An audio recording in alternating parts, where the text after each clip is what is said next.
Cinema మాటల రచయిత కావాలనుకుంటున్నారా? అయితే తప్పకుండా ఈ వీడియో చూడవలసిందే. మనిషి మనుగడ ధ్వనితో ప్రారంభమైంది. బిడ్డ పుట్టగానే కేర్ అంటేనే జీవం అన్నట్లు లెక్క. ధ్వని పుట్టింది సంభాషణ. ధ్వనిలో హెచ్చుతగ్గుల తేడాను సృష్టించి ధ్వనికి సంభాషణ రూపాన్ని మానవుడు కలిగించాడు. ఆ రూపంలో అందాన్ని సంతరించాడు. ఆ అందం ఆనందానికి మార్గాన్నిచ్చింది, మన భావ వ్యక్తీకరణకు దారితీసింది. కనిపించే అందం కన్ను ద్వారా మనసుకు ఆహ్లాదం కల్పిస్తుంది. వినిపించే ధ్వని చెవి ద్వారా మనసుకు ఆహ్లాదాన్ని కలిగిస్తుంది. కానీ కళ్ళు చెవులు రెండు కలిసినప్పుడే పూర్తి అనుభూతిని పొందగలం. అంటే సంభాషణలకు దృశ్య రూపం తోడైతేనే పూర్తి అనుభవం ఏర్పడుతుంది, పూర్తి స్థాయి సంతృప్తి కలుగుతుంది. సంభాషణ ప్రాణమైతే దృశ్యం ఆ ప్రాణానికి జీవనాడి. సంభాషణ దృశ్యం కలిసి ఉన్న సందర్భాలు అనేకం ఉంటాయి. ఒక్కోసారి మన సంభాషణ విని దాన్ని దృశ్య రూపంలో ఊహించుకుంటాం. ఒక్కోసారి మన దృశ్యాన్ని చూస్తూ ఆ సంభాషణ మనకు వినపడకపోయినా ఆ సంభాషణను ఊహించగలుగుతాం. సంభాషణ ఒకటే ఉండి దృశ్యం లేకపోతే ఆ లోటును మనసు పూడ్చుకుంటుంది, ఆ దృశ్యాన్ని ఊహించుకుని ఆనందిస్తుంది. మనసుకు దృశ్యంతో సంబంధం లేకుండా రచయిత సంభాషణ సౌందర్యాన్ని అందజేయగలరు. వీటన్నిటికి ఉదాహరణ మన పురాణ ఇతిహాసాలు ఇవన్నీ ఉన్నాయి. రామాయణం, భారతం ఇవన్నీ గ్రంథ రూపంలో ఉన్నాయి. వాటిని చదువుకొని ఆ దృశ్యాలను ఊహించుకుని రాముడు అంటే ఇలా ఉంటాడు, ఆంజనేయులు అంటే ఇలా ఉంటాడు, రావణాసుడు ఈ విధంగా ఉంటాడు అన్న దృశ్యాన్ని ఊహించుకుని మనం ఆ కథాగమనాన్ని బట్టి అక్కడ నటనను కూడా ఊహించుకుని ఆనందాన్ని పొందుతాం. ఇదే పద్ధతి ఆధునికంగా జరుగుతున్న నవల, నాటకం, కథ, నవల కథారూపాలు చెప్పుకోవచ్చు. రచయిత కథ రాసేటప్పుడు పాత్రల యొక్క స్వభావాలను, అనుభూతులను కూడా రాసి వాటిని పాఠకుడు చదవడం ద్వారా రచయిత అనుభూతులను పాఠకుడు పొందుతాడు. ఆ పాత్ర ఎలా ప్రవర్తిస్తుంది అన్నది కూడా రచయిత తన మాటల్లో రాస్తే అది చదువుకున్న పాఠకుడు యథాతథంగా గ్రహించి అనుభూతిని పొందుతాడు, తిరిగి దృశ్య రూపంలో గ్రహిస్తాడు.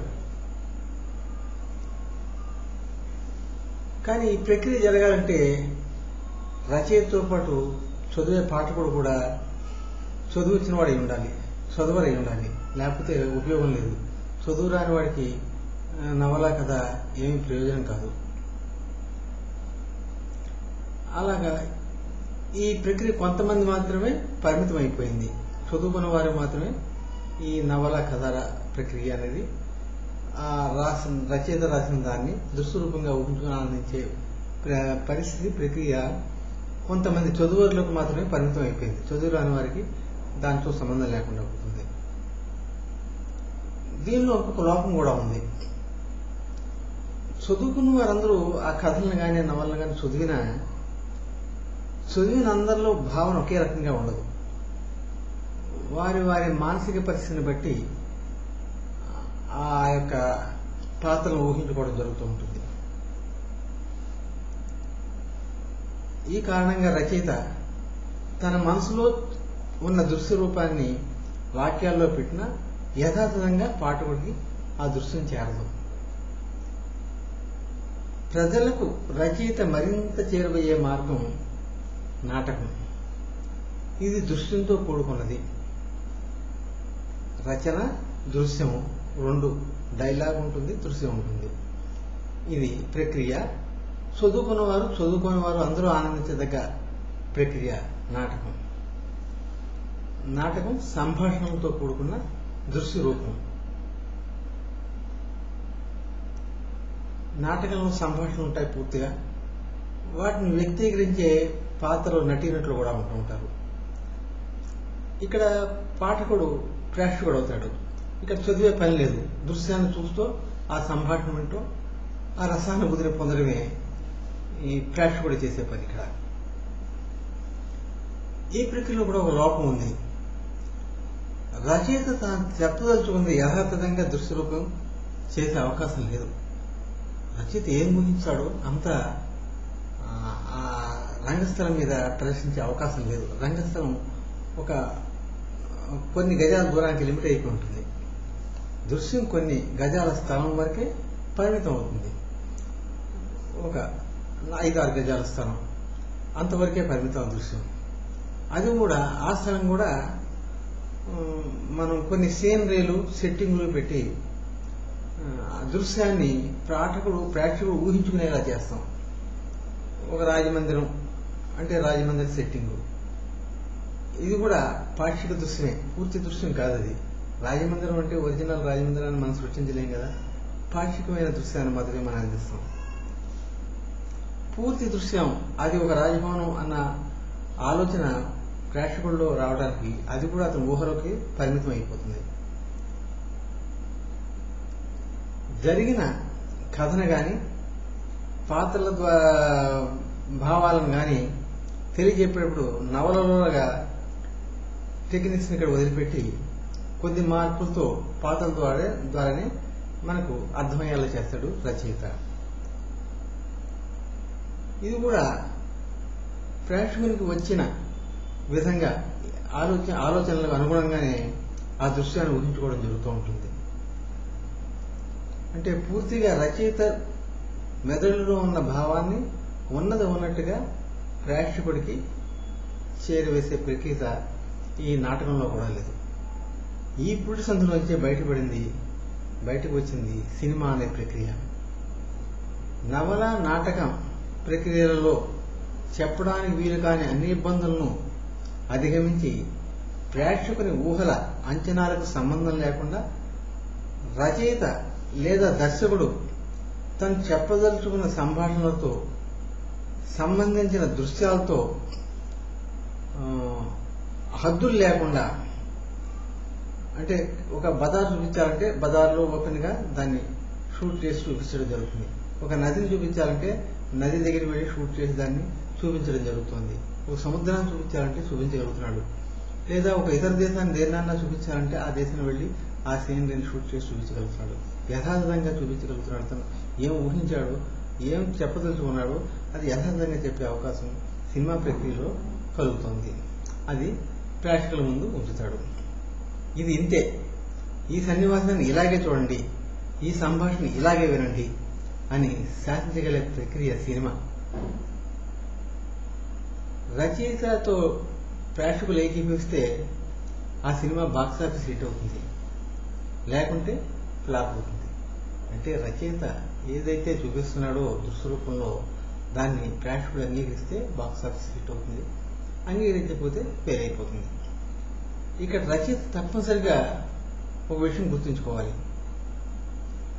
రచయితకి తెలిసినదంతా ప్రేక్షకులకి తెలుసు, ప్రేక్షకులకు తెలియదంటూ లేదు, అంతకంటే ఎక్కువ కూడా తెలుసు. వాళ్ళకి ఏం తెలుసో ఒకసారి జ్ఞాపకం చేయడమే రచయిత చేసే పని.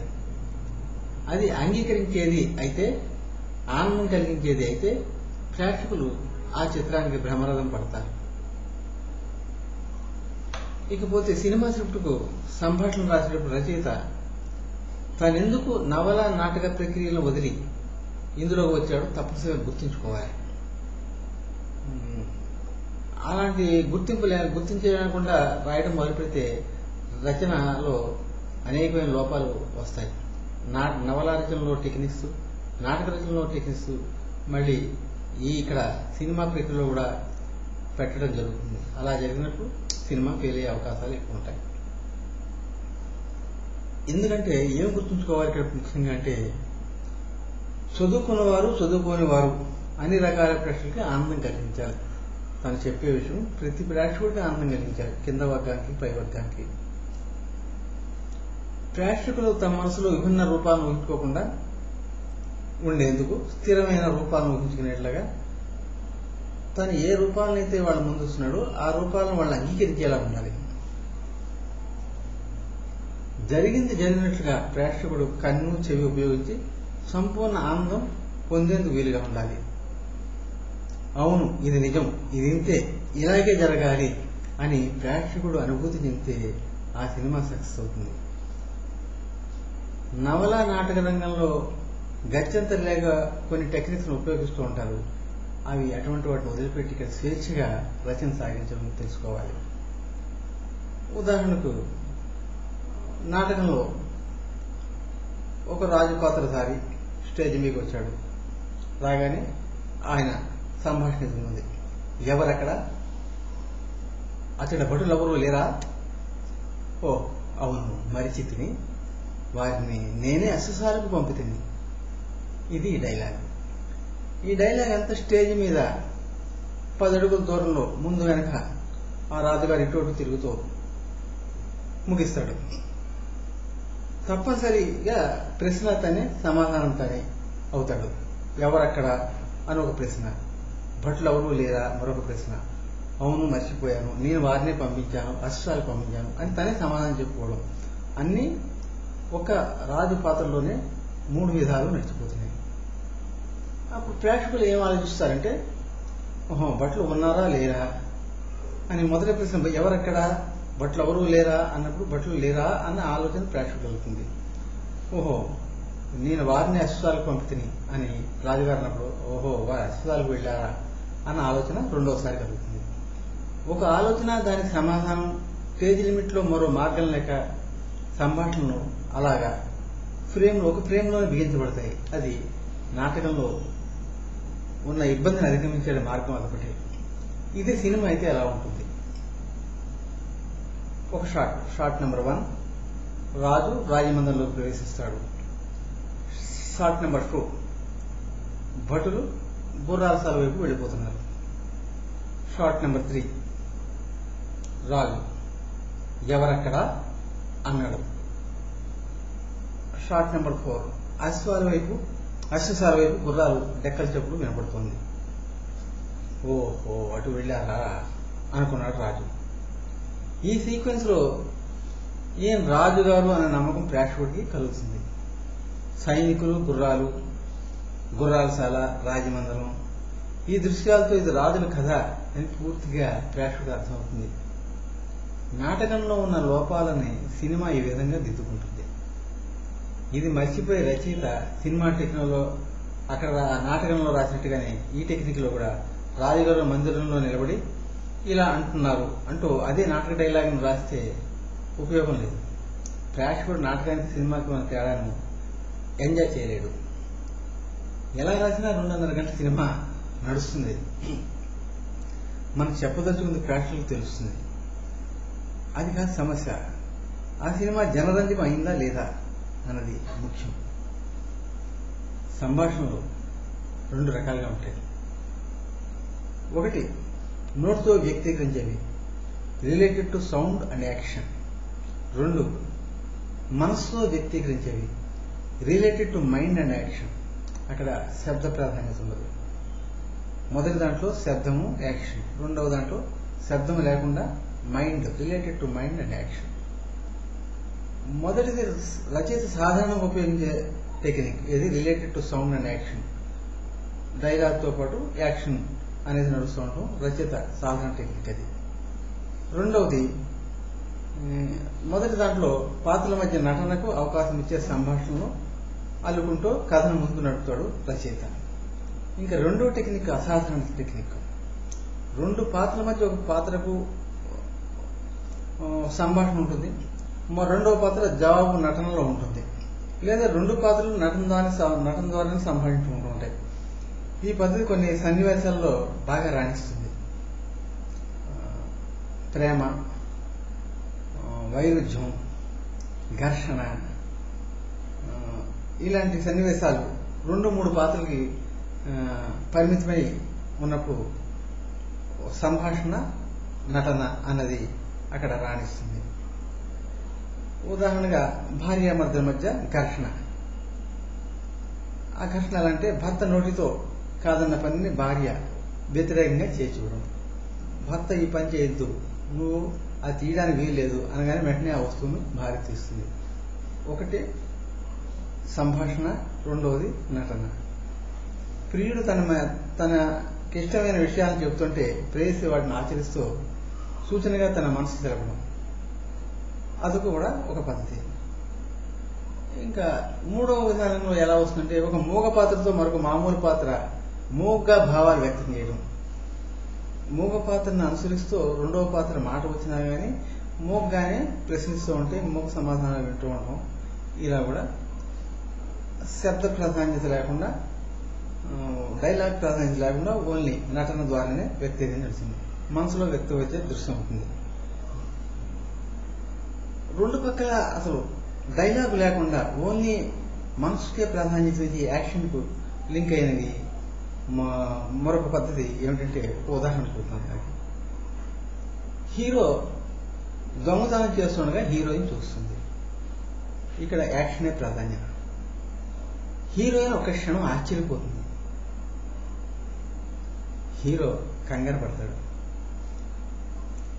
హీరోయిన్ అసహ్యంగా చూసింది. హీరో తప్పు అంగీకరించినట్లుగా తల వంచి మెల్లిగా కనుకొనల్లోంచి హీరోయిన్ వైపు చూశాడు. హీరోయిన్ కళ్ళలో నీళ్లు తిరిగాయి, జలజల రాలే.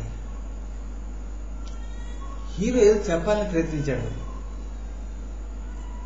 హీరోయిన్ ఏమీ చెప్పొద్దన్నట్లుగా తల అడ్డంగా ఊపి బయటికి వెళ్ళిపోమన్నట్టు చేయి చాపి వెనక్కి తిరిగి నోటికి చీర కొంగు అడ్డం పెట్టుకుని ముఖానికి చీర కొంగు కప్పుకుని దుఃఖాన్ని ఆపు చేసుకుంది. హీరో గుమ్మం వరకు మెల్లగా అడుగులు వేసుకుంటూ వెళ్ళాడు. మరోసారి మాట్లాడడానికి ప్రయత్నించాడు వెనక్కి తిరిగి. హీరోయిన్ టేబుల్పై ఉన్న గాజు బొమ్మని నేలకి కొట్టింది. ఇది సన్నివేశం.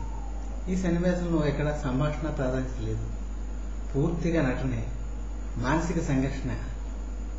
ఇతను దొంగతనం చేశాడు, ఆమె హీరోయిన్ తట్టుకోలేకపోయింది. తను చేస్తున్న పని ఎందుకో చెప్పాలని హీరో ప్రయత్నించాడు, హీరోయిన్ అవకాశం లేదు. ఆమె పగిలిన గుండెకి ప్రతీకగా ఆ బొమ్మను నేలకొసి భద్రపడుతుంది. పూర్తిగా మానసిక సంఘర్షణ ఇక్కడ చిత్రించబడుతుంది. అప్పుడు రచయిత డైలాగ్తో పని లేదు ఇలాంటి సంఘటనకి. అయితే ఆ సంఘటన గురించి రచయిత రాసే పద్ధతి అవసరమవుతుంది. సన్నివేశాలు ముఖ్యంగా 4 రకాలుగా ఉంటాయి మన సినిమాల్లో. 1 కరుణ, 2 హాస్యం, 3 క్రోధం, 4 ప్రేమ. ఈ వేటిగా విడివిడిగాను కలిపి కూడా ఉంటుంటాయి. ఒక హాస్య పాత్ర నవ్విస్తూనే తనలోని బాధను వ్యక్తం చేస్తుంది, ప్రేక్షకుడి కంటిని నీరు పెట్టిస్తుంది. ఒక ప్రతినాయకుడు భయాన్ని కలిగిస్తూనే తన తెలివి తక్కువ పనితో నవ్వించవచ్చు. ఇవన్నీ పాత్రల ప్రవర్తన ఆధారంగా జరిగేవి. రచయితకు పాత్రల స్వభావంపై స్పష్టమైన అవగాహన ఉండాలి. తను సృష్టించే పాత్రల స్వభావం ఏమిటి అన్నది పూర్తిగా అవగాహన చేసుకున్న తర్వాతే వాటికి సంభాషణ కూర్చోవడం జరగాలి. లేకపోతే ఆ సంభాషణలో రసోత్పత్తి జరగదు. ఆ పాత్ర ఏ రసాలతో మిళితమై ఉంటుందో ఆ విధంగా సంభాషణ రాయడం రచయిత ముఖ్యమైన పని. లెవెల్ ఆఫ్ మిక్సింగ్, ఆ లెవెల్కి సంభాషణ కలుపుకుంటూ వెళ్ళవలసింది. ఆ లెవెల్ ఆఫ్ మిక్సింగ్ తెలిసినప్పుడే పాత్రను ఉన్నత స్థితికి తీసుకెళ్లగలడు రచయిత. లేకపోతే పాత్రల ప్రవర్తన క్షణక్షణానికి మారిపోతూ ప్రేక్షకులకు విసుగు కలిగిస్తుంది. ప్రాంతీయత. సినిమా ఒక కథ ఒక ప్రాంతానికి సంబంధించినదైతే ఆ ప్రాంతీయతకు అనుకూలంగా సంభాషణ, భాష, వేషం ఉండాలి. లేకపోతే ఆ సినిమా సక్సెస్ కాదు. అలాగే సినిమాల్లో అంతర్నాటకం అని ఉంటుంది. ఒకసారి కొన్ని సినిమాల్లో అంతర్నాటకం, పాత సినిమాల్లో ఎక్కువగా కె బాపయ్య గారు తీసిన సినిమాల్లో అటువంటి ఎక్కువ చూడడం జరిగింది నేను. ఈ అంతర్నాటకం అంటే మరొక విధంగా కథలో మరొక కథ, ఒక ప్రధాన కథ ఉంటుంది, దానిలో ఒక అంతర్లీనంగా మరొక కథ నడుస్తూ ఉంటుంది. మొదటి సగభాగంలో ఆ కథ ఒక క్లైమాక్స్ వరకు వెళ్ళిపోయి క్లోజ్ అవుతుంది. రెండవ సగభాగంలో ప్రారంభమయ్యే కథకి లింకుగా ఏర్పడి మళ్ళీ రెండవ సగభాగం మళ్ళీ ఆ కథ నడుస్తూ ఉంటుంది. ఇది ఈ అంతర్నాటకం అనేది ప్రధాన కథకి సంబంధం ఉంటుంది, లేకపోయినా కూడా అదొక ప్రత్యేక కథగా నడుస్తూ ఉండటం కూడా జరుగుతూ ఉంటుంది. పెద్ద సీక్వెన్స్ తో పాత్రల మధ్య ఉద్వేగాన్ని, ఘర్షణను తరహసి తీసుకెళ్తుంది ఈ అంతర్నాటకం. ప్రేక్షకులు ఆయా రసాల్లో ఆనందం కలిగించడం దీని ప్రత్యేకత. ఒకే సంఘటనతో 2.5 గంటల సినిమా నడపడం కన్నా 2 విభిన్న సంఘటనలు తీసుకుని మొదటి సగం సినిమాలో ఒక సంఘటన, రెండవ సగం సినిమాలో రెండవ సంఘటన, మొదటి సంఘటనకి లింకుగా ఉన్న సంఘటన తీసుకుంటే ప్రేక్షకుడు మొత్తం సినిమాని విసుగు లేకుండా చూసే అవకాశం ఉంటుందని కొంతమంది దర్శకులు భావిస్తూ ఉంటారు.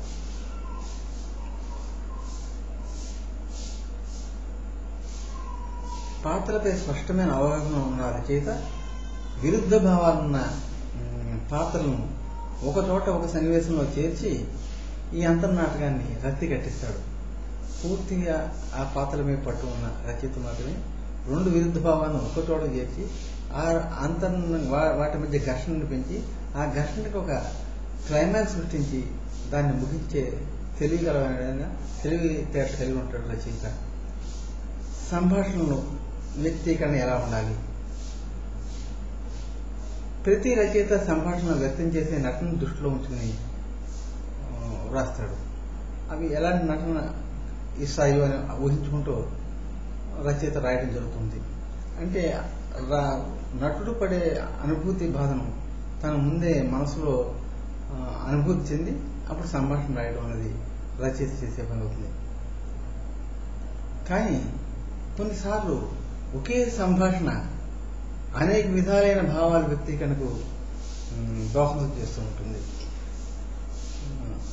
ఏదో ఒక విధమైన భావానికే అది పరిమితం కాకుండా 2-3 భావాలను పరిపించేదిగా ఉంటూ ఉంటాయి కొన్ని సంభాషణలు. అటువంటిప్పుడు దర్శకుని బాధ్యత పెరుగుతుంది. ఏ విధమైన భావానికి ప్రాముఖ్యత ఇవ్వాలి ఈ సంభాషణ అనేది దర్శకుడి బాధ్యతగా ఉంటుంది. నిజానికి సినిమాకి 70% రచయితే దర్శకుడు పూర్తిగా తను మనసులో దర్శించి జరిగే కథని అప్పుడు సంభాషణ రూపాన్ని ఏర్పరుస్తాడు రచయిత. కాబట్టి 70% రచయిత దర్శకుడు, మిగిలిన 30% రచయితను మించి వ్యక్తం చేసే దర్శకుని తెలివితేటలుంటాయి. 70% రచయిత పూర్తి చేస్తే రచయిత వదిలిపెట్టబడిన 30% తను బాధ్యత తీసుకుని పూర్తి చేసేవాడు దర్శకుడు. రచయిత తాను రాసింది ఒక నిర్దిష్టమైన భావనకే పరిమితమని నిర్ధారించడం సరైనది కాదు. ఏదో రచయిత నేను ఇదే భావం అండి అని చెప్తే అది సరైన భావం కాదు. ఎందుకంటే అనేకమైన భావాల్లో ఆ సంభాషణ వ్యక్తీకరించే అవకాశం ఉంది. కాబట్టి రచయిత కన్నా 30% దర్శకుడికి అధిక తెలివితేటలు ఉంటాయి. కాబట్టి దర్శకుని ఛాయిస్ వదిలిపెట్టవలసి వస్తుంది రచయిత తన భావాన్ని. అది తన సొంత రచన అయినా సరే, ఇంకా చెప్పాలంటే ఎవరి పిల్లలు వాళ్ళకి వద్దు. రచయిత తను రాసిన ప్రతి సంభాషణ ప్రతి మాట చాలా అందంగా ఉందని భావిస్తాడు. ఇదేమిటంటే కాకి పిల్ల కాకి ముద్దు అన్నట్టుగా ఉంటుంది. ప్రతిదానికి ఒక చెక్ ఉండాలి. రచయిత పైన దర్శకుడి చెక్ ఎంతో అవసరం ఉంటుంది. బయట వాళ్లే లోపాలని పట్టుకోగలరు, దానికి రచయిత అంగీకరించాలి. నా చిన్నతనంలో ఒక నాటకం రాశాను, గ్రహణం అని. ఆ నాటకంలో ఒక సన్నివేశంలో హీరోయిన్ తను అన్ని విధాలా నష్టపోతుంది. ఎవరెవరో తను పెళ్లి చేసుకుంటారని ఆశపడుతుంది, అందరూ వ్యతిరేకిస్తారు. చివరికి వాళ్ళ స్వార్థంతో వాళ్ళందరూ కలిసి ఆమెను పెళ్లి చేసుకోవడానికి మళ్ళీ ముందుకు వస్తారు. ఆ అమ్మాయి విసిగిపోయి తన జీవితంలో ఎంతో నష్టపోయానని గ్రహించి ఒక డైలాగు మాట్లాడుతుంది. దాన్ని నేను రాసింది చాలా కోపంగా, మనసులో ఎంతో ఫీల్ అయ్యి ఆ అమ్మాయి పేరు చెబుతూ వాళ్ళందరూ నన్ను పెళ్లి చేసుకుంటావా అని అడుగుతుంటే అమ్మాయి బరస్ట్ అయ్యాను. డైలాగు, జ్యోతి జ్యోతి జ్యోతి కాదు, నేను చీకటిని, ఎందుకు పనికిరాని దాన్ని, ఎవరికి అక్కర్లేని దాన్ని నన్ను ఎందుకు పుట్టించావు భగవాన్. ఇది ఆ డైలాగు. ఈ మాటలు హీరోయిన్ సమాజంపై చాలా కోపంతో కసితో మాట్లాడిన భావన నా ఉద్దేశం. స్టేజ్ మీద ప్రదర్శన చూశాను. హీరోయిన్ అభినయంలో ఈ డైలాగ్ పూర్తిగా మార్చివేసింది. వ్యక్తిగా నేను అనుకున్న దానికి భిన్నంగా ఉంది. చాలా ఆశ్చర్యపోయాను. నేను అనుకున్న దానికి 100 రెట్లు మించిపోయి ఆ భావన ప్రదర్శితమైంది స్టేజ్ మీద. ఎలా అయిందంటే, చాలా మదన పడుతూ ఎవరి మీద కోపాన్ని పెట్టుకోకుండా దేవుడు తనకు విధించిన ఒక శిక్షగా భావిస్తూ ఆ శిక్షను తను అనుభవిస్తున్నానన్న బాధతో ఆమె ఆ డైలాగ్ని వ్యక్తం చేసింది. జ్యోతి జ్యోతి జ్యోతి కాదు కాదు, నేను చీకటిని, ఎవ్వరికీ అక్కర్లేని దాన్ని, ఎందుకు పనికిరాని దాన్ని నన్ను ఎందుకు సృష్టించావు భగవాన్. ఈ సన్నివేశం నా కళ్ళ కూడా నీళ్లు తెప్పించాయి. మళ్ళీ అంటే రచయిత తన భావానికే పరిమితమై తను అనుకున్నదే కరెక్ట్ అనుకోవడానికి వీల్లేదు అని చెప్పడానికి ఒక ఉదాహరణగా మాత్రమే చెప్తున్నాను. దర్శకుడి చేతుల్లో మరింత రసోత్పత్తిని కలిగించే అవకాశం ఉంది. అందుకనే రచయిత 70% దానికి దర్శకుడైతే, రచయిత వదిలిపెట్టిన మిగిలిన 30% అందిపుచ్చుకునేవాడు దర్శకుడు అవుతాడు అని. ఈ చిన్న సంభాషణ చూడండి. మరొక సంభాషణ చెప్తాను. పైకి చాలా చిన్నదిగా ఉంటుంది, కానీ మహాసముద్రంతో లోతు ఉంటుంది ఈ సంభాషణలో. రాముడు రావణుని చంపాను. సాధారణమైన సంభాషణ ఇది. రాముడు రావణుని చంపాను. లంకలో ఉన్న సీతాదేవికి ఈ మాట చెప్పవలసి వస్తే, సీతాదేవిగా చెప్పించాలనుకున్నాం డైరెక్ట్ ఈ మాటను.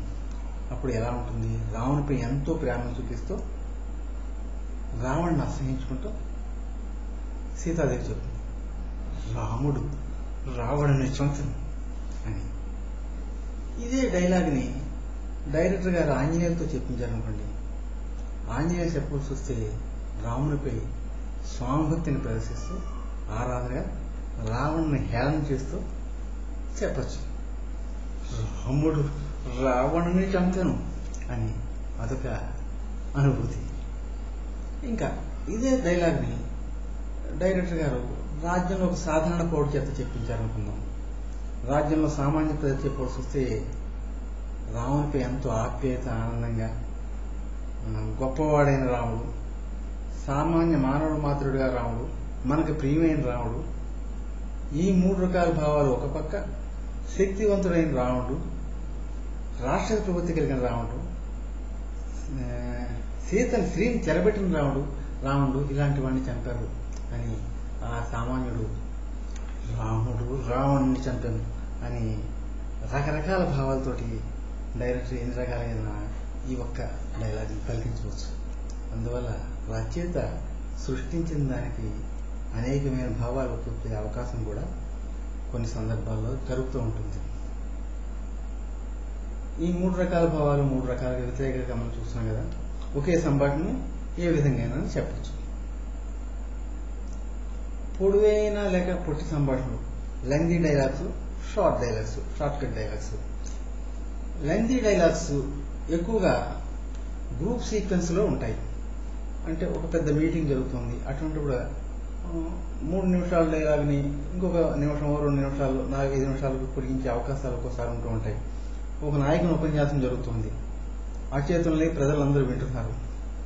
డైలాగ్ నడుస్తున్నంతసేపు పాత్ర భావోద్వేగాలు చూపుతున్నాడు. పాత్ర మాట్లాడుతూ ఎక్స్ప్రెషన్ ఇస్తూ అన్ని కష్టాలు, భావాలు, లాభాలు, తనకు పొందిన నష్టాలు అన్నింటినీ ఎక్స్ప్రెషన్ ఇస్తూ ఆ డైలాగ్ పూర్తి చేస్తున్నాడు. సమయానుకూలంగా ఉన్న చుట్టూ ఉన్న జలం రియాక్షన్ చూపెడుతున్నాడు కెమెరామెన్.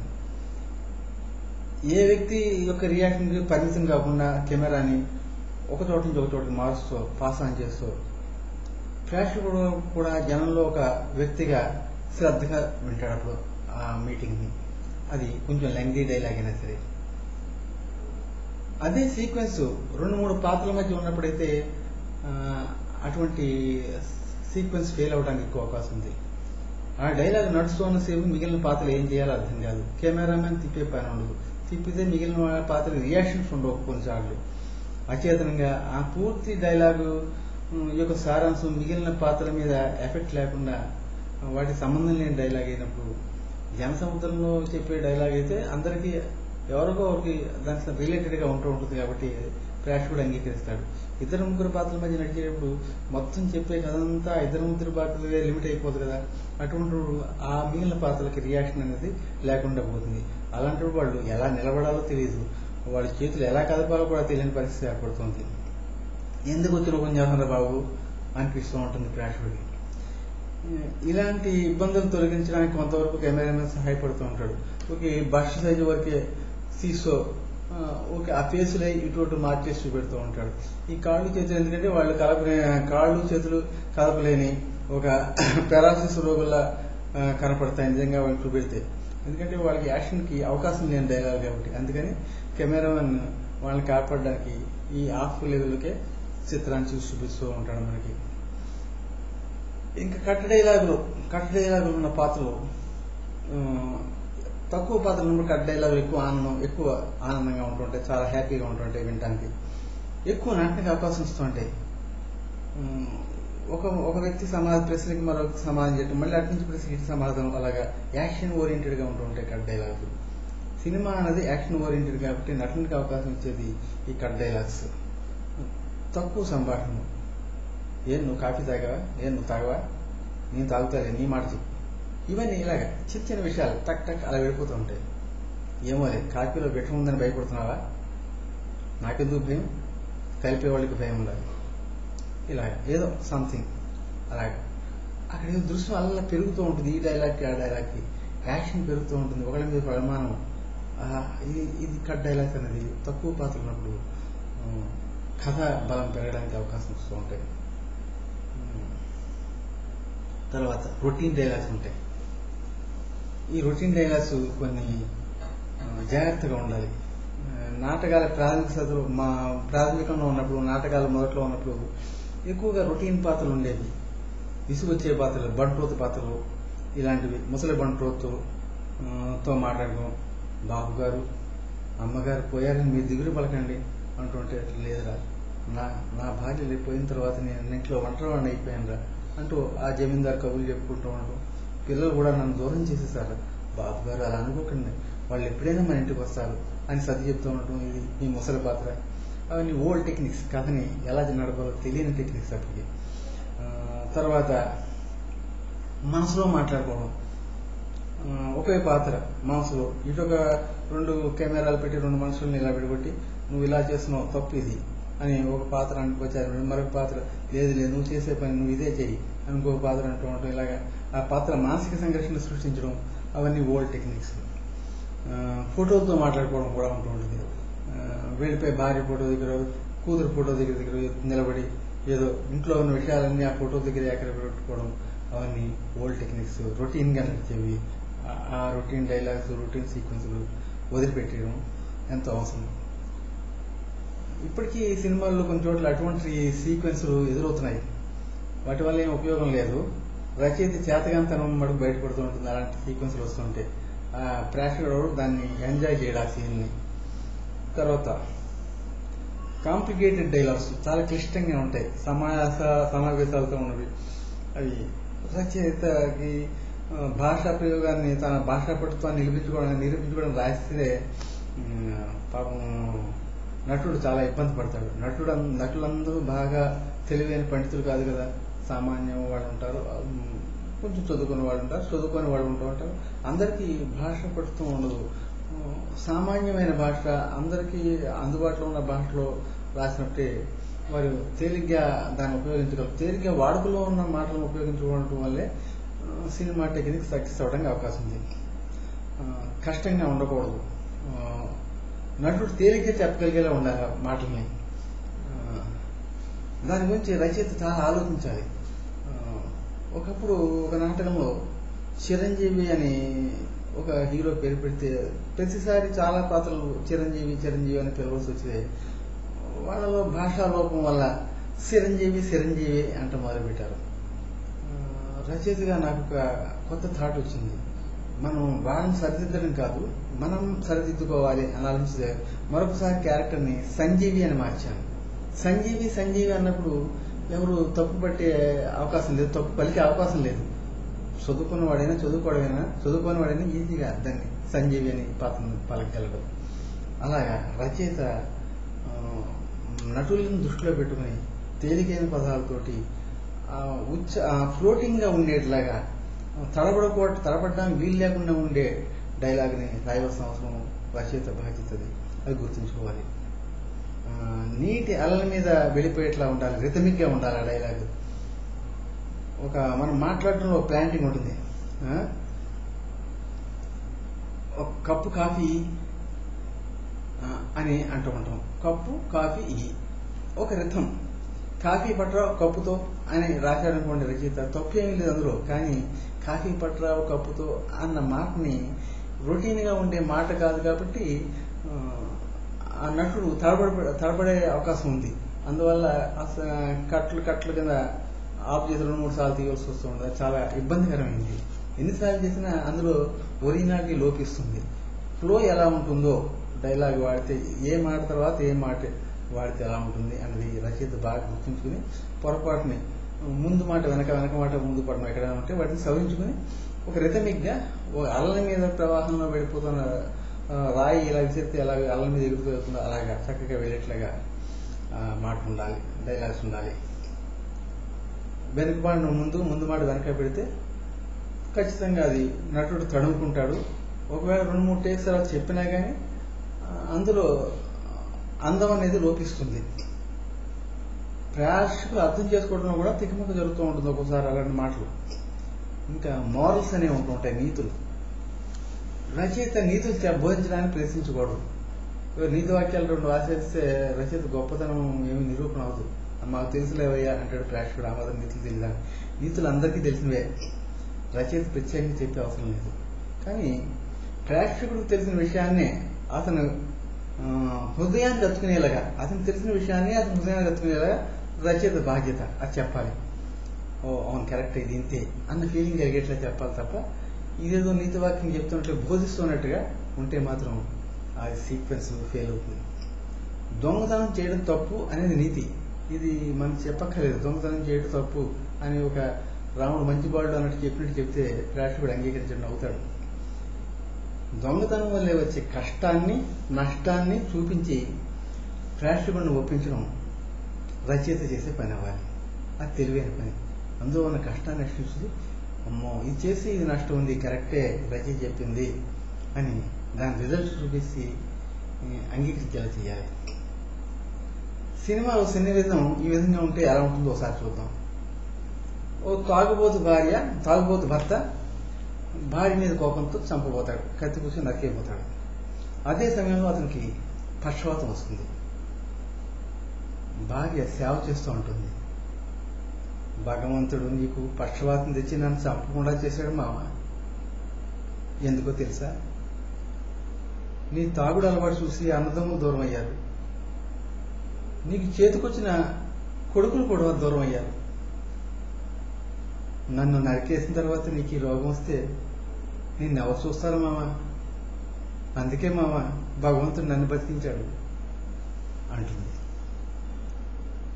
ప్రతి థియేటర్లోనూ తాగుబోతులైన వ్యక్తులు ఉంటూ ఉంటారు. భార్యను నరికేద్దామంత కోపం ఉన్న వాళ్ళు ఉంటూ ఉంటారు, థియేటర్కి వచ్చిన వాళ్ళు ఉంటూ ఉంటారు. వాళ్ళకు ఈ డైలాగ్ ఎంతగానో ఆలోచించేస్తుంది. సినిమా అంతా ఎలా ఉండనివ్వండి, ఈ ఒక్క డైలాగు వాళ్ళ హృదయాన్ని అత్తుకుంటూ ఉంటుంది. అలాంటి హృదయానికి అంతుకునే డైలాగ్ని రచయిత సృష్టించవలసి వస్తూ ఉంటుంది. సినిమా కథలు అన్ని 90% మామూలే. ప్రేమలు, కొట్లాటలు ఇవే. అందులో అంతగానే ఏముండవు. ప్రేమలు, పెళ్లిళ్ళు, హత్యలు, కొట్లాట్లు,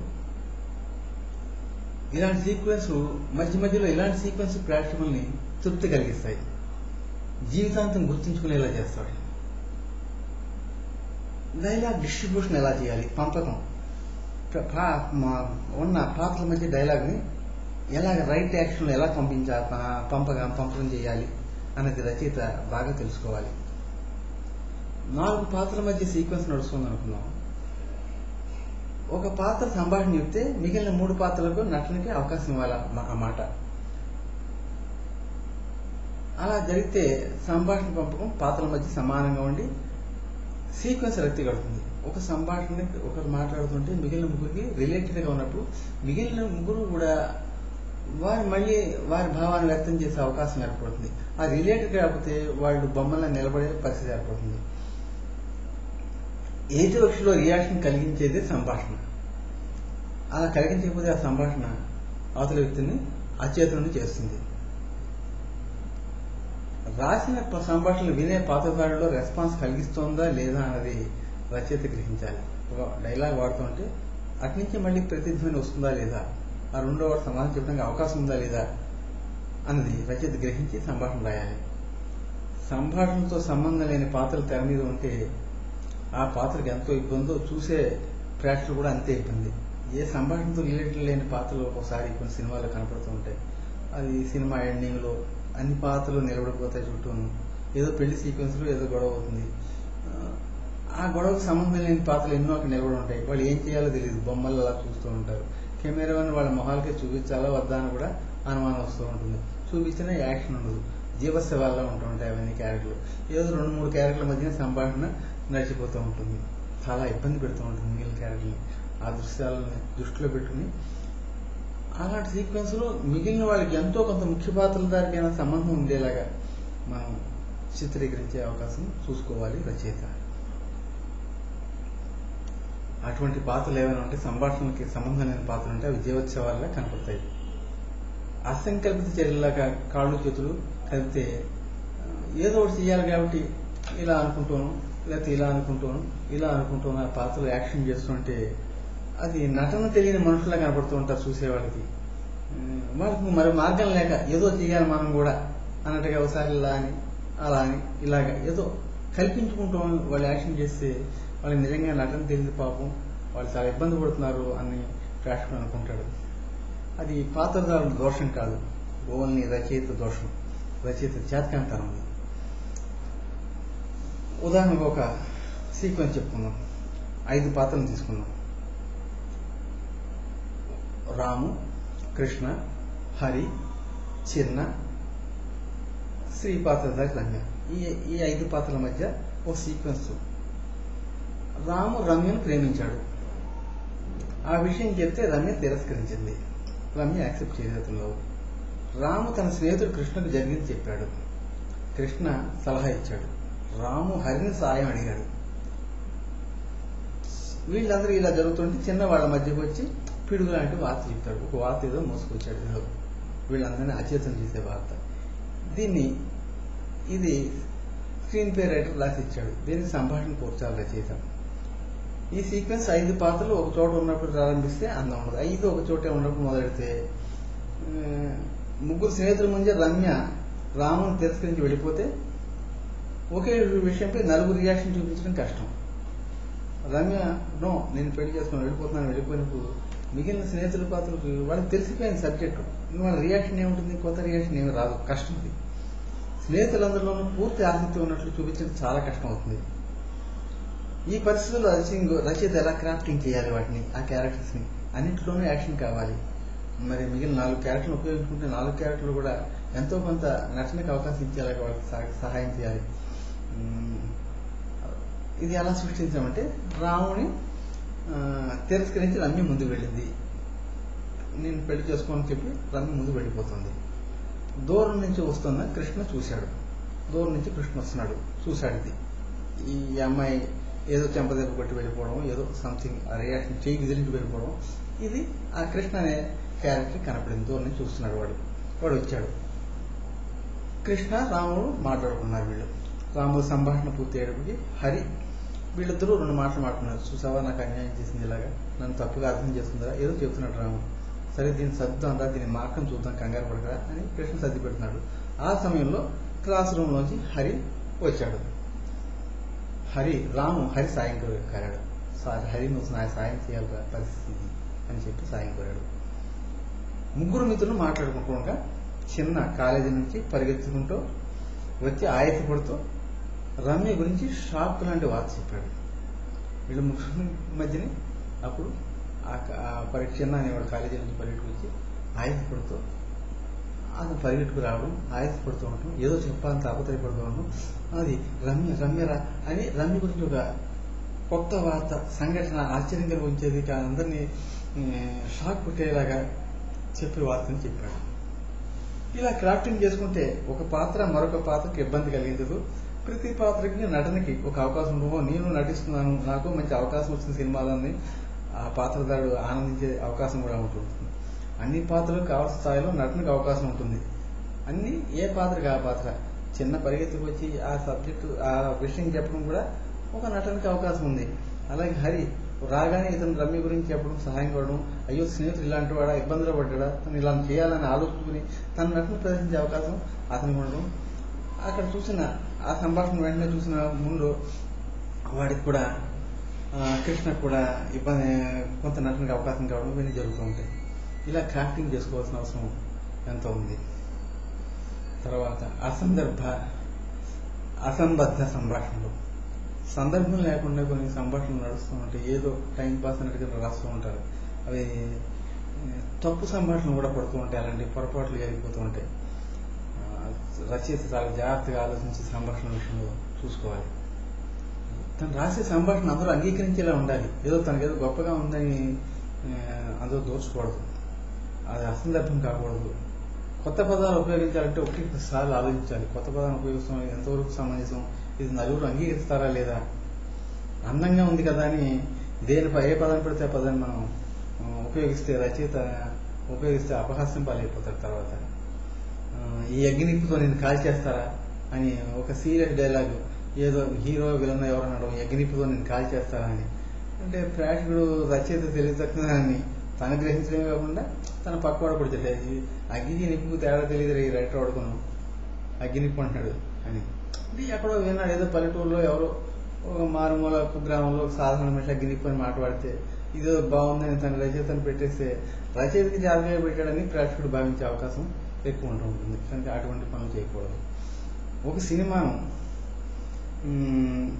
ఇలాంటి డైలాగ్ చూశాను నేను ఓ సినిమా, లేదంటే హీరో విలన్తో అంటాడు, ఆ సినిమా పేరు నాకు గుర్తులేదు కానీ హీరో విలన్తో అంటాడు, ఈ అమ్మాయి గురించి నేను 100 సార్లైనా చావడానికి సిద్ధంగా ఉన్నాను, నువ్వు ఒక్కసారి చేస్తావా అని ఆ విలన్ చేయి పట్టుకుని చేతిలో అగ్గిపెట్టి ఓ పెట్రోల్ డబ్బా ఇవన్నీ ఉండి ఈ డైలాగ్ అంటాడు, నేను ఈ అమ్మాయి గురించి 100 సార్లైనా చేస్తాను, చావడానికి సిద్ధంగా ఉన్నాను, నువ్వు ఒకసారి చేస్తావా అంటాడు. విలన్ భయపడిపోతాడు. డైలాగ్ చాలా ఎమోషనల్గా ఉంది. కానీ ఓ వ్యక్తి 100 సార్లు చావడం ఏంటి, ఎలా చేస్తాడో నాకు అర్థం కాలేదు. రచయిత నాకు ఒకసారి కనపడితే ఇదే మాట అడిగాను, 100 సార్లు రచయిత ఎలా చచ్చిపోతాడండి, 100 సార్లు చేస్తానంటాడు హీరో అని. అదంతే, హీరో ఎమోషనల్ మాట్లాడాడు అలా అని సమాధానం ఇచ్చాడు రచయిత. అది సరైన పద్ధతి కాదని మనం చెప్పుకోవాలి. ఎంత ఎమోషనల్గా ఉన్నా డైలాగ్ అర్థవంతంగా ఉండాలి. కొన్ని సందర్భాల్లో కొత్త పదాలు ప్రయోగించడం చాలా మంది పాత రచయితలు చేసిన పనులు ఎన్నో ఉన్నాయి. చాలా అవి రచయితలు ఎంతో పైకి తీసుకెళ్లే కూడా అలాంటి ప్రయోగాలు వాళ్ళని ఆకాశంలో నిలబెట్టాయి. అలాంటి పదాలు మనం పాత సినిమాల్లో సుత్తి, తుత్తి, అస్మదీయులు, సస్మదీయులు, ఆమ్యామ్య, తైలం, కేవు కేక ఇలాంటి ఎన్నో ఉన్నాయి.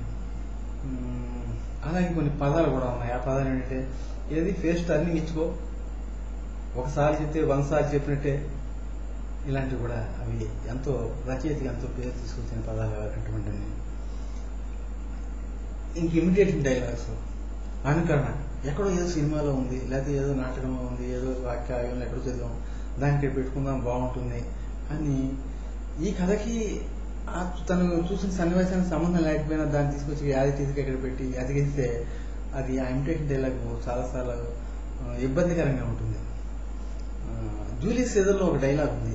జూలియస్ సీజర్ ఒక రాజు, ఆ రాజుని కొంతమంది ఆంతరికులు అతన్ని హత్య చేస్తారు, చంపేస్తారు కత్తులతో వచ్చి.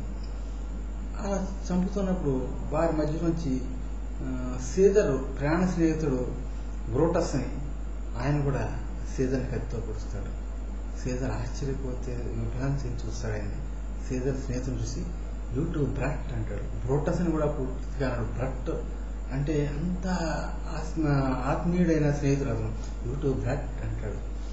ఇదేదో చాలా బాగుంది కదా అని మన తెలుగు సినిమాల్లో ఇరికించారు. తెలుగు సినిమాలో చాలా చోట్ల ఇదేదో బాగుందని మన తెలుగు సినిమాల్లో ఎక్కడ అభిమన్యుడి క్యారెక్టర్ దగ్గర పెట్టేవారు. ఇది అభిమన్యుడిని చంపేటప్పుడు కర్ణుడు కూడా పొడిస్తే నువ్వు కూడా నా కర్ణ అంటాడు అభిమన్యుడు. అసలు కర్ణుడిని నువ్వు కూడా నా కర్ణ అని, ఆ కర్ణుడు ఎంత పెద్దవాడు, అభిమన్యుడు ఎంత చిన్న కురవాడు, వాడు నువ్వు కూడా కర్ణ అని ప్రశ్నించే వాళ్ళ మధ్య సన్నిహిత్యం ఏమీ లేదు. కానీ నువ్వు కూడా కర్ణ అని ఆయన మాట అనిపిస్తూ ఉంటారు. మన వాళ్ళు ఏదో అందంగా ఉంది కదా అంటాను. ఈ మాట వల్ల దృశ్యం ఒక అంగుళం కూడా పెరగదు.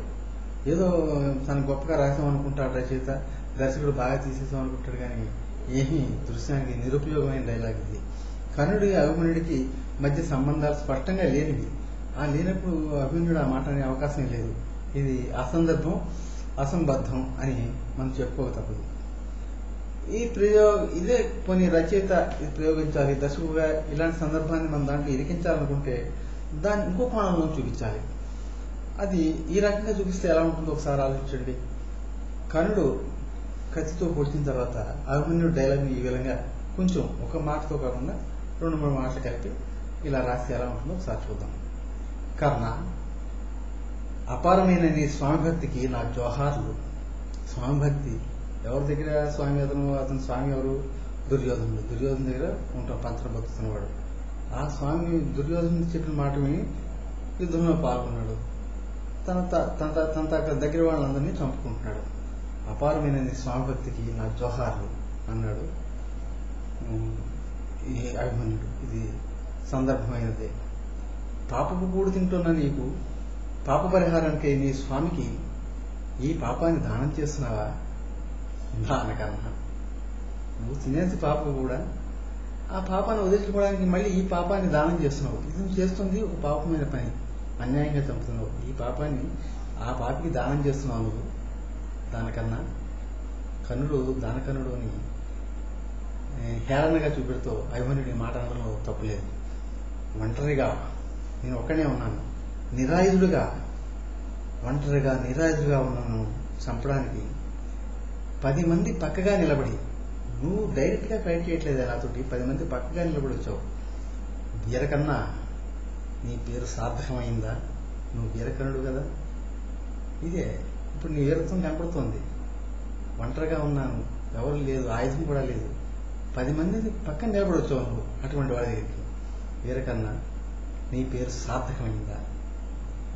నీ కత్తి కంటిన నా రక్తపు మరకలతో ఇలాగే చరిత్రలో చిరస్థాయిగా నిలిచిపో. ఇది నా విజయం, నీ పరాజయం. ఈ మాటలు అనడానికి అభిమన్యుడికి అడ్డే ఉందండి. ఎన్ని మాటలైనా అనొచ్చు. తన ప్రాణం పోతున్న సమయంలో పూర్తిగా కడిగి పారేసే డైలాగ్ ఇది. కర్ణుడి దానగుణాన్ని, వీరత్వాన్ని ఒక సెటైర్గా మార్చి రచయిత చూపెడితే రిలేటెడ్ డైలాగ్ అవుతుంది. ఇది ఆ సినిమాకి 10 పైకి తీసుకెళ్లే అవకాశం ఉంటుంది సినిమాని. ఇలాగే రచయిత మ్యాథ్స్ ఇది మహాభారతంలో లేని డైలాగులే, కానీ రచయిత మ్యాథ్స్ని అనుసరించి ఆ భారత కథకి మరింత అందాన్ని తెచ్చే అవకాశాన్ని కలిగించవచ్చు ఆ మేధస్సును అనుసరించి. తర్వాత చేంజ్ ఆఫ్ యాక్షన్ మోడ్, నటనలో మార్పు. అంటే ఒక రసంలోంచి మరొక రసంలో మార్పడం అనేది, మార్పు జరుగుతున్నప్పుడు రచయిత తీసుకోవాల్సిన జాగ్రత్త ఏమిటి అన్నది కూడా చాలా ఆలోచించవలసిన విషయం. కరుణ రసంలోంచి ఏదో మరొక భీకరమైన రసంలోకి మారడం, భీమస రసంలోకి, లేకపోతే మరొక రసం అలాగా. అప్పుడు రచయిత ఎటువంటి జాగ్రత్త తీసుకోవాలి? ఒక పాత్రధారుడు ఒక నిర్దిష్టమైన రసాత్మకమైన సీన్లో అభినయిస్తూ ఉంటే అకస్మాత్తుగా మరొక వ్యతిరేక రసానుభూతిని లోకి ఆ పాత్ర మారాలంటే చాలా కష్టం. దానికి స్టెప్ బై స్టెప్ డౌన్ చేసుకుంటూ ఆ పాత్రని 2వ రసంలోకి మార్చాలి. అలా చేస్తే ఆ సీన్ డైరెక్ట్గా ఒకసారిగా ఆలోచన ఇక్కడి నుంచి అక్కడికి, చాలా కోపంగా ఉన్నవాడు సడన్గా ఇదంతా ఉట్టినే అని నవ్వితే చాలా అసహ్యంగా ఉంటుంది. అది తీసుకురావడానికి ఈ కోపానికి ఆ ఆనందానికి మధ్య గ్యాప్ కొంచెం డ్రాగ్ చేసుకుంటూ జాగ్రత్త కలపాలి. ఆ శక్తి రచయితకు ఉండాలి. అలా చేసినప్పుడు ఆ సీన్ సక్సెస్ అవుతుంది, లేకపోతే ఫెయిల్ అవుతుంది. ఉదాహరణగా ఒకటి చెప్పుకుందాం, ఓ సీక్వెన్స్ చెప్పుకుందాం. హీరో స్నేహితులతో ఆనందంగా క్రికెట్ ఆడుకుంటున్నాడు. హీరో క్రికెట్ ఆడుతున్నాడు.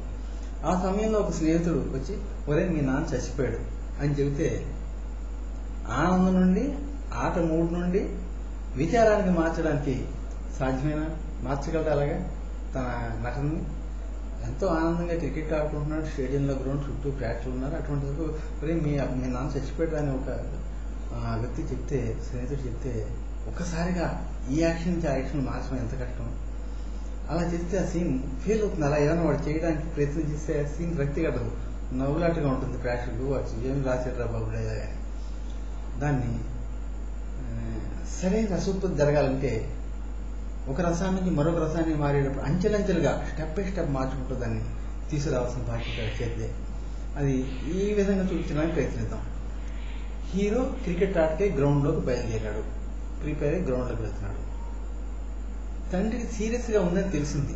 అంటే అతని మైండ్లో ఒక రిజిస్టర్ అయింది, తండ్రి బాగోలేదు, అనారోగ్యంతో ఉన్నాడు అని. గంభీరంగా మాత్రం ఉన్నాడు, తండ్రికి సీరియస్ అని మాత్రం ఒకటి తెలిసింది.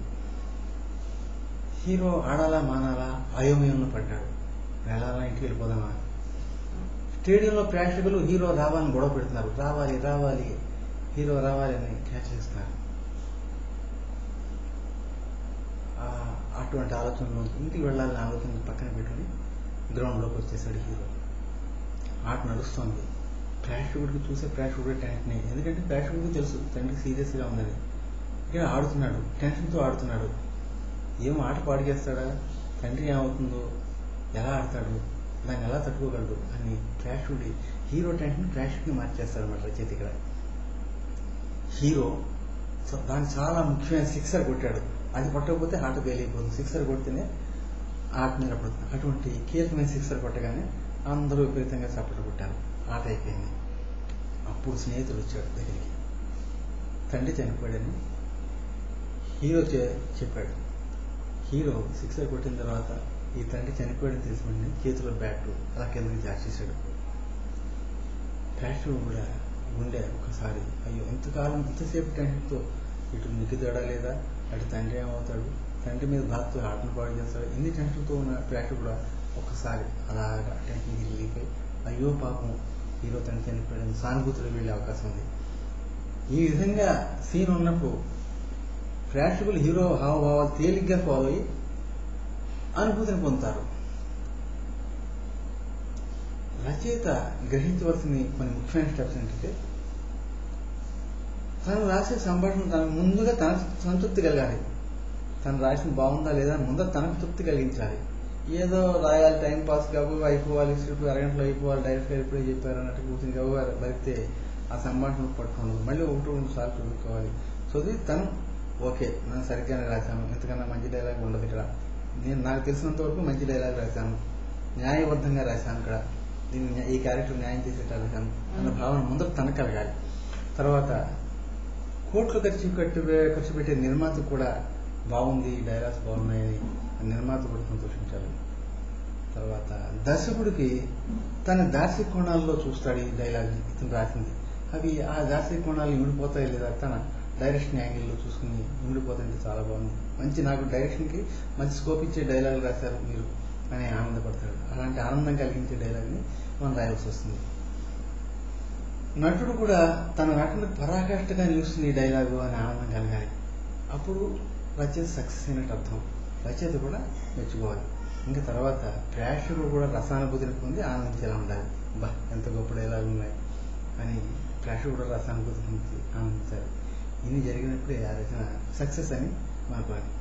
ఇంతమందిని సంతృప్తిపరిచేలా రచన ఉండాలంటే ప్రతి అడుగులోనూ క్రాస్ చెక్ ఉండాలి. దానికి ఒక రచయిత రాసే డైలాగ్ ఇంకొక వాడి పై అధికారి పై రచయిత అయితే మరొక కో డైరెక్టర్ ఎవరు దాన్ని ఒకసారి చెక్ చేస్తాడు. బాబు నువ్వు రాసిన డైలాగు ఇది ఏ రకంగా ఉంటే అందంగా ఉంటుందో ఒకసారి ఆలోచించని చెప్తాడు. ఆ రకంగా అవసరమైతే మార్చుకొని దాని అందాన్ని గ్రహించి మార్చుకోవాలి. తర్వాత డైరెక్టర్ సలహా పాటించాలి. తర్వాత ప్రొడ్యూసర్ కూడా ఏమైనా కొన్ని సలహాలు తనకు వచ్చిన ఊహలు చెప్పినప్పుడు రచయిత ఆ ఊహలను కూడా అనుసంధానించి తను రాసిన సంభాషణకి మరింత మెరుగులు పెట్టి తీసుకురావాలి. అప్పుడు అది అలా చేసినప్పుడు అది అద్భుతమైన సినిమా అవుతుంది. ఒక్కోసారి రచయిత నిర్మాత ఒకళ్ళే అవుతూ ఉంటారు. అప్పుడు క్రాస్ చెక్ ఉండదు. రచయిత ఏం రాస్తే నిర్మాత ఓకే, ఎందుకంటే రచయిత నిర్మాత ఒకరే కాబట్టి. లేక రచయిత దర్శకుడు నిర్మాత ఒకళ్ళే ఉంటూ ఉంటారు, అప్పుడు కూడా క్రాస్ చెక్ ఉండదు. రచయిత రాసింది నేను రాస్తే అది గొప్ప, డైరెక్టర్ కూడా నేనే, నిర్మాతను కూడా నేను, నా ఇష్టం, అంతా నా ఇష్టం అన్నట్టుగా ఉంటుంది. అప్పుడు క్రాస్ చెక్ పోవడం వల్ల నష్టం ఏంటంటే హర్డిల్స్ ఎక్కువైపోయి ప్రేక్షకులు డైరెక్ట్గా ప్రేక్షకులు సమాధానం చెప్తారు. సినిమా విడుదలయ్యాక బాగుందంటే బాగుంది, లేదుకో వెళ్ళిపోయాక ఏ చెక్కలేని సినిమాలు ఫెయిల్ అవ్వడం మనం సహజంగా చూస్తూ ఉంటాం. తర్వాత ఇంక చివరిగా ఒక సన్నివేశం గురించి ఎలా ఎస్టాబ్లిష్ చేస్తామో, స్క్రీన్ ప్లే రచయిత స్క్రీన్ ప్లే రాసి ఒక యాక్ట్ ఇలా ఇచ్చాడని ఊహిస్తాం మనం. దాన్ని రచయిత ఎలా డెవలప్ చేస్తాడు అనేది మనం ఆలోచిద్దాం. స్క్రీన్ ప్లే రైటరు ఒక యాక్ట్ రాసి ఇచ్చాడు. ఇలాగా రైల్లో కొంతమంది డిన్నర్ తీసుకుంటున్నారు, అంటే రాత్రి వెళ్తుంది రైల్లో డిన్నర్ తింటున్నారు, రాత్రి 8-9 ఆ టైంలో. కొంతమంది మాట్లాడుకుంటున్నారు, కొంతమంది ఖాళీ కూర్చొని మాట్లాడుకుంటున్నారు. హీరో సత్యం చిన్న చేతి సంచిలోంచి టిఫిన్ బాటిల్, టిఫిన్ పార్సల్ పైకి తీసి లక్ష్మి అనే పాత్ర అందిస్తాడు. హీరోయిన్ లక్ష్మి, హీరో సత్యం. ఈ సత్యం కొంచెం సీరియస్గా ఉంటుంది ఇతని యాక్షన్, అలర్చిల్లరగా ఉండకుండా. హీరోయిన్ ఏదో బాధల్లో ఉంది, ఆమె చెప్పుకోలేని బాధలో ఉంది. ఈ సంచిలోంచి టిఫిన్ బాక్స్ తీసి తినమని అందిస్తాడు.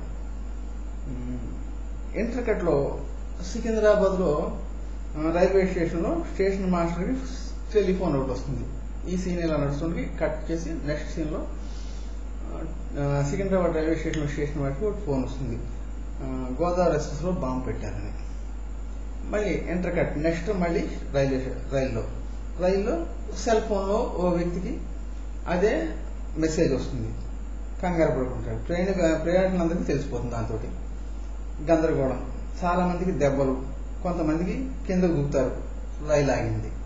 ఈ రోడ్డు పరిగెట్టడంలో కొంతమంది దెబ్బలు తేలాయి, కొంతమంది కింద దూకేశారు, మొత్తం మీద రైలు ఆగింది. ఇది సీక్వెన్స్. ఈ సీక్వెన్స్కి డైలాగ్ రైటర్కి ఇచ్చాడు. డైలాగ్ రైటర్ దీన్ని ఎలా డెవలప్ చేస్తాడు ఒకసారి ఆలోచిద్దాం. మనకు తెలిసిన పరిధిలో ఆలోచిద్దాం. అనేక రకాలుగా రాయొచ్చు ఇదే సీక్వెన్స్ని. ఏదో ఒక కోణంలో మనం దర్శిద్దాం. ఫస్ట్ సీను గోదావరి ఎక్స్ప్రెస్ నడుస్తున్న రైలు. అప్పుడు సమయం రాత్రి, నైట్ టైం, అంటే రైల్లో లైట్లు వెళ్ళుకుంటాయి. రైల్లో కొంతమంది డిన్నర్ తీసుకుంటున్నారు, కొందరు తింటున్నారు, టిఫిన్ తింటున్నారు, మాట్లాడుకుంటున్నారు, కొంతమంది క్యారెక్టర్లు నడుస్తున్నాయి. అలాగే సత్యం బాక్స్ తీశాడు సంచిలోంచి, టిఫిన్ పార్సల్ కదా పార్సల్ తీశాడు, తీసి లక్ష్మి చేతికి ఇచ్చాడు. ఇది యాక్షన్ పార్ట్. ఇప్పుడు డైలాగు. సత్యం అంటాడు, టిఫిన్ తీసుకో అన్నాడు హీరోయిన్. హీరోయిన్ సమాధానం చెప్పలేదు, లక్ష్మి సమాధానం చెప్పలేదు. మళ్ళీ సత్యం డైలాగు, మధ్యాహ్నం కూడా నువ్వు ఏం తినలేదు అన్నాడు. మధ్యాహ్నం కూడా తినలేదు అని ఒక డైలాగ్ జ్ఞాపకం చేశాడు. అంటే ఆమె పొద్దున్న నుంచి ఆకలితోడే మాటతో ప్రయాణం చేస్తోంది, ఆమె చాలా సీరియస్గా ఉంది, ఏదో వీళ్ళ మధ్యన సీరియస్ విషయం ఒకటి నడుస్తోంది అనేది ప్రేక్షకుడికి అర్థమవుతూ ఉంటుంది. సత్యం సీరియస్గా ఉన్నాడు, ఆమె డల్గా ఉంది, టిఫిన్ పెడితే తినలేదు, మధ్యాహ్నం కూడా నువ్వు తినలేదు అని జ్ఞాపకం చేశాడు. అప్పుడు లక్ష్మి అన్నయ్య అంది. అంటే అన్నయ్య ఎలా ఉన్నాడు అనే భావన, అన్నయ్య ఏదో ప్రమాదంలో ఉన్నాడు కాబోలు అని ప్రేక్షకుడికి అర్థమవుతుంది. ఈలోగా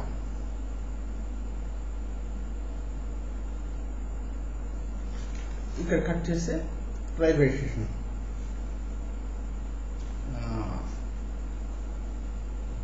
ఈ సంభాషణకి రచయిత మరికొంత సంభాషణ కూడా యాడ్ చేసుకోవచ్చు. ఒక ప్యాసింజర్ సంభాషణ కావాలి ఇక్కడ. ప్యాసింజర్స్లో ఎందుకంటే మళ్ళీ బాంబు కలకలం రేపేందుకు ఒక ప్యాసింజర్కి ఫోన్ వచ్చింది అని మన స్క్రీన్ ప్లే రైటర్ చెప్పాడు కాబట్టి ఆ ప్యాసింజర్ని డైలాగ్ రైటర్ ఇక్కడ ఇంట్రడ్యూస్ చేసుకుంటాడు. ఆ ప్యాసింజర్ ఒక కామెడియన్, ఒక బ్రహ్మానందరం క్యారెక్టర్ లాంటిది పెట్టాడని మనం ఊహిద్దాం. అతను ఫోన్లో మాట్లాడుతున్నాడు వాళ్ళ ఇంటి వాళ్ళతో, వాళ్ళ బామ్మతోటి.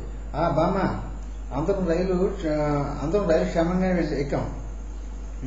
12 విజయవాడ వెళ్తాం, తెల్లారితే వైజాగ్లో ఉంటాం. రైలు విజయవాడ వెళ్ళాక ఫోన్ చేస్తాలే, ఆవకాయ క్షేమంగానే ఉంది అని ఓ డైలాగ్ చెప్పాడు. ఆ డైలాగ్ బ్రహ్మానందం స్టైల్లో ఊహించుకోండి. ఈ సెల్ ఫోన్ వచ్చాక కమ్యూనికేషన్ తేలికైపోయిందండి అన్నాడు సత్యం మొహంలో చూస్తే. సత్యం సీరియస్గా కనపడుతుంది అన్నాడు. అంటే సత్యంలో సీరియస్నెస్ గుర్తించడానికి ఇది ఒక ప్లాంటేషన్ డైలాగ్ కూడా ఉపయోగపడుతుంది. ఒక కమేడియన్ ఎంతగా చెప్పి నవ్విద్దామని ప్రయత్నించినా సత్యం నవ్వకుండా తెలుస్తూనే ఉంది అని సీరియస్గా అన్నాడు. అంటే సత్యం క్యారెక్టర్ని మనం ఎస్టాబ్లిష్ చేసుకునేందుకు ఒక అవకాశం ఇచ్చాడు ఇక్కడ రచయిత. తర్వాత ఇక్కడ కట్ చేస్తే ఇంటర్కట్లో రైల్వే స్టేషన్, హైదరాబాద్ రైల్వే స్టేషన్లో, సికింద్రాబాద్ స్టేషన్లో ఆఫీసర్ ఫోన్లో మాట్లాడుతున్నాడు. గోదావరి ఎక్స్ప్రెస్లో బాంబా, హలో, ఎవరు మాట్లాడేది, హలో హలో అన్నాడు. ఇంతే డైలాగ్. ఈ డైలాగ్ అని కట్. మళ్ళీ ఇక్కడ రైల్లో మళ్ళీ ఇదే హాస్య నటుడు, ఇప్పుడు ఫోన్లో బాంబుతో మాట్లాడాడు కదా, హాస్య నటుడికి మళ్ళీ ఫోన్ వచ్చింది. పాసింజర్ బాంబే అన్నాడు ఆ ఫోన్లో. దానికి రిలేటెడ్ కంటిన్యూషన్, బాంబు పెట్టారు, ఎవరు పెట్టారు, ఎక్కడి నుంచి ఫోన్ అన్న దానికి రిలేటెడ్గా బాంబే అంటే అదే వార్త అప్పటికే ఈ పాసింజరు ఈ కమేడియన్ విన్నాడు అని మనకి అర్థం చేసుకోవచ్చు. షార్ట్ కట్లో వెళ్ళిపోతుంది. ప్యాసింజర్స్ అందరూ కంగారు పడడం, ఇటు హడావుడి చేయడం, కొంతమంది పడిపోవడం, దెబ్బలు తగలడం, దూకేయడం, రైలు ఆగిపోవడం, సీక్వెన్స్ అక్కడితో క్లోజ్ అవుతుంది. ఇది ఈ విధంగా రచయిత సంభాషణ రచయిత స్క్రీన్ ప్లే రచయిత ఇచ్చిన దానికి అల్లుకుంటూ పోవాల్సిన అవసరం ఉంది. తర్వాత తన పై వాళ్ళు డైరెక్టర్ కానీ, కో డైరెక్టర్ కానీ, ప్రొడ్యూసర్లు కానీ, మరి కొంతమంది పరిశీలకులు కానీ ఇచ్చిన సలహాలను అనుసరిస్తూ దాన్ని దిద్దుకోవాలి. తను రాసిందే స్థిరం అనుకోకుండా మార్చుకుంటూ వెళితే ఆ సినిమా 100% సక్సెస్ అయ్యేందుకు ఎక్కువ దోహదం చేస్తుంది. నటులందరూ నటించడానికి, తగిన నటన కలిగించడానికి అవకాశం ఇస్తుంది. రచయిత అవకాశం ఇవ్వకుండా నటులు నటించలేరు. రచయిత ఎంత అవకాశం ఇస్తే నటులు అంత బాగా అవకాశాన్ని వినియోగించుకుని నటించగలరు. అలా వినియోగించుకోలేకపోతే అది నటుల చేతకాంతమని అది కూడా ప్రేక్షకుడు గ్రహించేస్తాడు. ఇంత అందమైన డైలాగ్ చెప్పలేకపోయాడు ఆ నటుడు అని కూడా గ్రహించగలరు. అందువల్ల రచయిత బాధ్యత మంచి డైలాగ్ని, నటన ఉపయోగపడేది, దార్శనిక కోణాల్లో ఇమిడేది, అనేక రకమైన దార్శనిక కోణాల్లో డైలాగులను కూడా ఇస్తే తను ఊహించిన దానికన్నా మంచి రసోత్పత్తి కలిగే దార్శనిక కోణాన్ని దర్శకుడు ప్రదర్శించడానికి అవకాశం అనేది ఉంటుంది. ఇది సినిమాకు మాటల రచయిత కావాల్సిన వాళ్ళు ప్రతి వాళ్ళు ఈ విషయాల్ని ఆలోచించుకుంటూ ఎప్పటికే నవల రచన, నాటక రచన, కథా రచనలో ఉన్నవాళ్ళు ఇటువంటి మలుపులను దృష్టిలో పెట్టుకుని మంచి సినిమా రచయితలు అవ్వాలని కోరుకుంటూ నమస్తే.